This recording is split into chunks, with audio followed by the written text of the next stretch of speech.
Hello and hello and welcome. स्वागत है आपका हमारी इस नई वीडियोस में, जिसमें हमने पार्ट 1 में उर्दू कवायद क्लास 12 बीएससीबी बिहार बोर्ड के लिए पढ़ा था, जिसमें 1 से लेकर 18 क्वेश्चन तक हल किए थे। आज का ये दूसरा पार्ट है, जिसमें हम 19वां नंबर क्वेश्चन शुरू करेंगे। तो खुशामदीद है आपका इस यूट्यूब चैनल में। अगर आप हमारे चैनल पर नए आए हैं तो चैनल को सब्सक्राइब करके बेल आइकन को ज़रूर दबा लीजिए। आज का पहला क्वेश्चन है, इसमें मज़दर कौन है, खेलना या खेल? ऑप्शन ए में है खेलना, ऑप्शन बी में है खेल। सबसे पहले ये जानना है मज़दर क्या होता है। मज़दर वो लफ्ज़ होता है जिसके लास्ट में ना लगा हुआ रहता है। तो ऑप्शन ए में अगर देखें तो खेलना है, ऑप्शन बी में है खेल। तो जितने भी लफ्ज़ ना होते यानी फेल वाले होते हैं वो अक्सर मज़दर होते हैं। तो जैसे खेलना, आना, जाना, दौड़ना, पढ़ना, ये होता है मज़दर। अगर उस ना वाले लफ्ज़ को हटाकर जो बनता है उसे हम हासिल मज़दर कहते हैं। जैसे खेलना से खेल, दौड़ना से दौड़, पढ़ना से पढ़। तो इस 19 नंबर क्वेश्चन का आंसर हो जाएगा, क्वेश्चन का ए हो जाएगा। क्वेश्चन नंबर 20 है, एक गिलास पानी लाओ कौन सा जुमला है, अमरिया या सवालिया? तो इस जुमले को अगर गौर से देखेंगे तो इसमें कहा जा रहा है कि एक गिलास पानी लाओ। चूँकि ये किसी बंदे को यानी किसी आदमी को ऑर्डर दिया जा रहा है, तो इसलिए ये जुमला अमरिया हो जाएगा। यानी अमरिया जुमला वो होता है जिसमें किसी को ऑर्डर दिया जाता है, हुक्म दिया जाता है। इस तरह के जुमले को जुमला अमरिया कहा जाता है। क्वेश्चन नंबर 21 है, वक्फ़ा का मतलब क्या होता है, तवील ठहराओ या मुख्तसर ठहराओ? वक्फ़ा का मतलब होता है ठहराओ, ठीक है। और सक्ता का मतलब भी ठहराओ होता है। तो वक्फ़ा का मतलब होता है किसी चीज़ के लिए थोड़े लंबे टाइम तक रुकना। तो उसका मतलब हो जाएगा तवील ठहराओ। तवील का मतलब ज़्यादा देर तक रुकना। इसका आंसर हो जाएगा 21 का ए। क्वेश्चन नंबर 22 देखिएगा, सक्ता का मतलब क्या होता है? तो अभी बताइए, वक्फ़ा और सक्ता दोनों का मतलब होता है ठहराओ, लेकिन वक्फ़ा का मतलब होता है तवील ठहराओ यानी ज़्यादा देर के लिए रुकना, और सक्ता का मतलब होता है मुख्तसर ठहराओ यानी थोड़ी देर के लिए रुकना। तो क्वेश्चन नंबर 22 का आंसर हो जाएगा बी। क्वेश्चन नंबर 23 है, इसमें ख़ास का दूसरा नाम क्या है? तो इसमें ख़ास को हम इसमें मारिफा कहते हैं, यानी जिससे किसी ख़ास नाम का इल्म हो उसे इसमें मारिफा कहते हैं। जैसे हिमालय, ताजमहल, पटना, जिससे किसी ख़ास नाम का इल्म हो यानी किसी ख़ास नाम के बारे में मालूम हो उसे इसमें मारिफा कहते हैं। तो 23 नंबर का क्वेश्चन का आंसर हो जाएगा ए। 24 नंबर क्वेश्चन में बोला, इसमें आम को और क्या कहते हैं? तो इसमें आम को हम इसमें नकेरा भी बोलते हैं, ठीक है। जैसे ताजमहल, चूँकि ताजमहल एक घर था, लेकिन उसको अगर हम बोले घर क्या है तो घर हो जाएगा इसमें नकेरा। शहर क्या है तो इसमें नकेरा। जानवर क्या है तो इसमें नकेरा हो जाएगा। तो इसका आंसर हो जाएगा 24 नंबर का बी नंबर। मुहज़्ज़ब किस किस्म का लफ्ज़ है, सिफत या इस्म? तो मुहज़्ज़ब बोलते हैं किसी चीज़, मुहज़्ज़ब का मतलब होता है सिविलाइज्ड यानी सभ्यता, हिंदी में इसको बोलते हैं। तो मुहज़्ज़ब इंसान, मुहज़्ज़ब अक्सर इंसानों के लिए ही यूज़ होता है ज़्यादातर। तो मुहज़्ज़ब का मतलब हो जाएगा सिफत यानी क्वालिटी बता रहा है, यानी कैसा इंसान है, तो मुहज़्ज़ब इंसान है। तो मुहज़्ज़ब एक सिफत है, ठीक है। और सिफत क्या होता है, ऐसा लफ्ज़ जो किसी चीज़ की अच्छाई या बुराई ज़ाहिर करे उसे सिफत कहते हैं।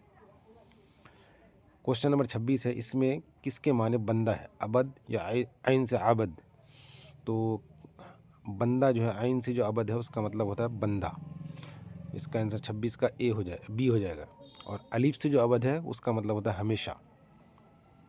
क्वेश्चन नंबर 27, शब की ज़िद क्या होगी? तो शब की ज़िद रोज़ हो जाएगी। शब की ज़िद हो जाएगी रोज़, यानी शब का उल्टा रोज़ हो जाएगा। ज़िद मना होता है उल्टा। क्वेश्चन नंबर 28 देखिएगा, सलीमुद्दीन सल्लू में सल्लू क्या है, उर्फ़ या तखल्लुस?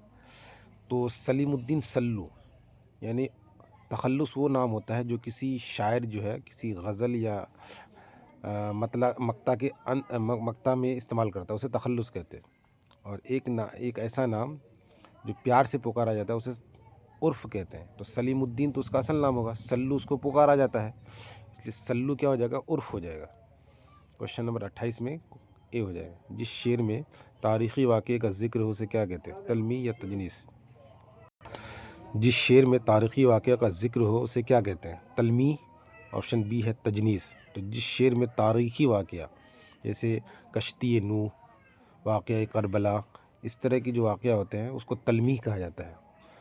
तो 29 नंबर का हो जाएगा ए। जिस शेर में 30 नंबर का क्वेश्चन देखिए, जिस शेर में एक लफ्ज़ दो अलग अलग मानों में इस्तेमाल हो उसे क्या कहते हैं, तलमी या तजनीस? तो जिस शेर में एक ही लफ्ज़ का इस्तेमाल हुआ है, सेम लफ्ज़ है लेकिन उसका मीनिंग अलग अलग है, तो उस लफ्ज़ को कहते हैं तजनीस, सिनत तजनीस कहा जाता है उसको। क्वेश्चन नंबर 31, किस नज़्म में खुदा की तारीफ़ की जाती है? तो हम्द में या नात में? तो आपको पता होगा कि हम्द वो नज़्म होता है जिसमें खुदा ताला की तारीफ़ की जाती है, उसकी बड़ाई बयान की जाती है, और नात वो नज़्म होता है जिसमें हमारे नबी जनाब मोहम्मद रसूलुल्लाह सल्लल्लाहु अलैहि वसल्लम की तारीफ़ बयान की जाती है। तो यहाँ चूँकि खुदा की तारीफ़ के बारे में बोल रहा है तो हम्द हो जाएगा। कुछ क्वेश्चन नंबर 31 देखिए, नज़्म की सबसे तुएल सिन्फ कौन सी है, मरसिया या मसनवी? तो नज़्म की सबसे तुएल सिन्फ मसनवी होता है। क्या होता है? मसनवी। तो इसका हो जाएगा बी 32 नंबर का। किस सिन्फ में माफ़ुकुल फ़ित्री अनासर होते हैं, दास्तान या नाविल? तो 33 नंबर का हो जाएगा दास्तान, यानी ए नंबर हो जाएगा। 34 का देखो, जंगजू कौन सा लफ्ज़ है, सिफत या इसमें ज़र्फ़? तो जंगजू यानी ऐसा आदमी जो जंग लड़ता है उसे जंगजू कहा जाता है, तो जंग लड़ने वाले को जंगजू कहा जाता है, यानी एक सिफत बता रहा है। इसका आंसर हो जाएगा 34 का ए। राम दौलतमंद है में साबिक़ा क्या है? तो साबिक़ा वो लफ्ज़ होता है जो किसी भी लफ्ज़ के शुरू में जुड़ता है। तो राम दौलतमंद है, इस लफ्ज़ को अगर गौर से देखेंगे तो दौलत लफ्ज़ जो है मंद से पहले जुड़ा है, इसलिए दौलत क्या हो जाएगा? साबिक़ा हो जाएगा। क्वेश्चन नंबर 36 है, मैं चाय पीता हूँ में चाय क्या है? तो इस जुमले में देखिए, मैं चाय पीता हूँ, तो फ़ेल है या मफ़ूल है? तो अगर हम गौर से देखें, मैं जो है ये फ़ाइल है, यानी काम करने वाला है। पीता हूँ, तो पीना जो है ये फ़ेल है, यानी वर्ब है। और चाय क्या है? चूँकि चाय पर काम हो रही है तो ये मफ़ऊल हो जाएगा। तो क्वेश्चन नंबर 36 का हो जाएगा बी। क्वेश्चन नंबर 37 देखिएगा, नूर की ज़िद क्या है, यानी नूर का उल्टा क्या है? तो नूर का उल्टा या ज़िद जो है ज़ुल्मत हो जाएगी। क्वेश्चन नंबर 38, गज़ल का पहला शेर क्या कहलाता है, मक्ता या मतला? तो गज़ल के पहले शेर को मतला कहते हैं, जिसमें इसके दोनों में से हम रदीफ़ और हम काफ़िया होते हैं, और गज़ल के आखिरी शेर को मतला कहते हैं। तो 38 नंबर का ए हो जाएगा, यानी गज़ल के पहले शेर को मतला कहा जाता है। क्वेश्चन नंबर 39 देखिएगा, गज़ल का आखिरी शेर जिसमें शायर तखल्लुस लिखता है उसे क्या कहते हैं? यानी गज़ल के आखिरी शेर को मक्ता कहा जाता है। तो इसका हो जाएगा ए number. Question number 40, Ahmad Delhi जा चुका है कौन सा जुमला है, माजी करीब या माजी बाईद? तो अहमद दहली जा चुका है, चूँकि जाने का काम हो गया है लेकिन वो हाल में हुआ है, ये हो जाएगा माजी करीब। अगर यही क्वेश्चन रहता अहमद दहली जा चुका था तो ये माजी बाईद हो जाता। 40 का ए हो जाएगा। फ़र्ज़ की जमा क्या है, फ़राइज़ या अफ़राज़? तो फ़र्ज़ की जमा हो जाएगी फ़राइज़, ए हो जाएंगे। दुआ की जमा क्या है? तो दुआ की जमा अदइया हो जाएगी। क्वेश्चन नंबर 42 का बी। ताजमहल क्या है, इसमें मारफ़ा या इसमें नकिरा?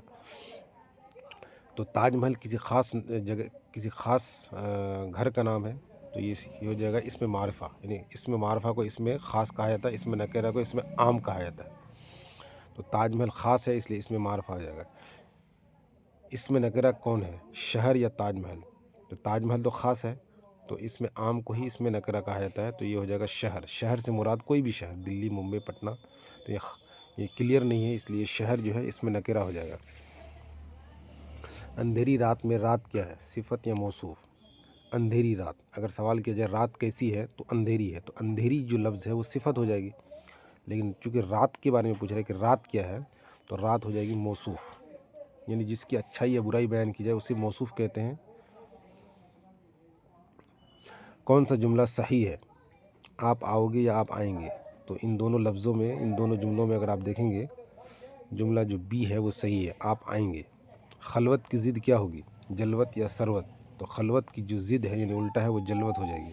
क्वेश्चन नंबर 47 का ए नंबर। मस्जिद कौन सा इसम है, 48 में देखिएगा, मस्जिद कौन सा इसम है, इसमें ज़र्फ़ या इसमें आला? तो मस्जिद किसी जगह को, स्थान को दिखा रहा है, तो ये इसमें ज़र्फ़ हो जाएगा। इसमें ज़र्फ़ की दो किस्में हैं, एक इसमें ज़र्फ़ ज़मा यानी टाइम को दिखाएगा, एक मकान यानी वक्त यानी जगह को दिखाएगा। तो मस्जिद जो है किसी जगह के बारे में बता रहा है, मस्जिद, मदरसा, मंदिर, कब्रिस्तान, ये सब क्या हो जाता है, इसमें ज़र्फ़ हो जाता है। 48 का ये हो जाएगा। जामे मस्जिद कौन सा इसमें नकिरा या इसमें मारफा? तो जामे मस्जिद जो है, हर मस्जिद को जामे मस्जिद नहीं कहा जाता है, यानी वो जामे मस्जिद एक ही होता है, गाँव में हो या शहर में, जितने भी मतलब होता है। तो जामे मस्जिद किसी ख़ास मस्जिद को ही जामे मस्जिद कहा जाता है जहाँ पर जुमे की नमाज़ होती है। तो 49 नंबर का हो जाएगा इसमें मारफा, यानी ख़ास को ही इसमें मारफा कहा जाता है। मस्जिद कौन सा इसमें नकरा या इसमें मारफा? क्योंकि मस्जिद किसी भी मस्जिद को हम मस्जिद कह सकते हैं, या क्लियर नहीं है कि जामे मस्जिद है या क्या, तो इसलिए मस्जिद जो है इसमें नकरा हो जाएगी। तो ये था कवायद का पूरा 50 क्वेश्चन का सीरीज़। आई होप कि आपको ये पसंद आया होगा। अगर पसंद आया है तो इस वीडियो को लाइक, शेयर और सब्सक्राइब हमारे चैनल को ज़रूर कीजिए।